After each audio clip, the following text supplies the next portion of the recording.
J'ai moins de 3 minutes pour te donner envie de voir un film d'horreur queer des années 50. Vraiment, juste le temps de m'habiller. Moins de 3 minutes pour te donner envie de voir Soudain, l'été dernier. Alors, pour poser un peu les bases, dans le film, tu vas retrouver 3 grands acteurs d'Hollywood, Elizabeth Taylor, Montgomery Clift et Katharine Hepburn. Et malgré ce que son nom laisse penser, Katharine Hepburn, elle n'a aucun lien avec Audrey Hepburn. Toutes les deux sont légendaires, mais pas du tout de la même famille. Et juste comme ça, pour la petite anecdote, Katharine Hepburn détestait le film, qu'elle trouvait beaucoup trop transgressif et beaucoup trop vulgaire. Mais en même temps, c'est pour ça qu'il est culte. Soudain l'été dernier, c'est l'histoire d'une riche veuve qui est justement jouée par Katharine Hepburn et qui veut faire lobotomiser sa nièce. Pourquoi ? Parce qu'elle en sait un peu trop sur son fils mystérieusement décédé l'été dernier. Et dès les premières minutes, le film il en met plein les yeux. On a des décors studio grandioses, des costumes ultra stylés, on est vraiment dans le grand Hollywood tel qu'on se l'imagine. D'ailleurs, pour les plus avertis et les gros stalkers, les décors vont nous donner quelques indices sur la sexualité du mystérieux fils disparu. Et le grand mystère du film, c'est justement le fils disparu qui n'apparaît jamais mais dont on parle tout le temps. Il y a vraiment un côté dramatique, hyper théâtral, et en fait c'est pas une coïncidence, c'est parce que le film est justement adapté d'une pièce de théâtre, écrite par Tennessee Williams. On a déjà parlé d'elle, mais Elizabeth Taylor c'est évidemment une grande icône gay. Elle mérite à elle seule qu'on regarde le film, et en plus ici, elle livre une performance vraiment folle. Mais c'est aussi une femme qui a dédié sa vie à défendre la communauté LGBTQ+,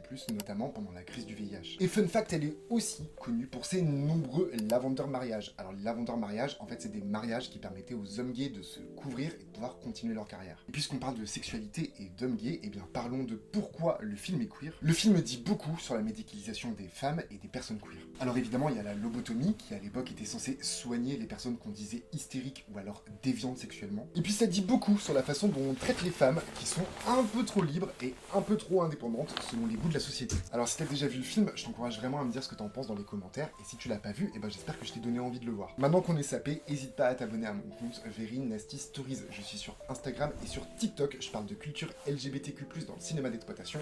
À très vite.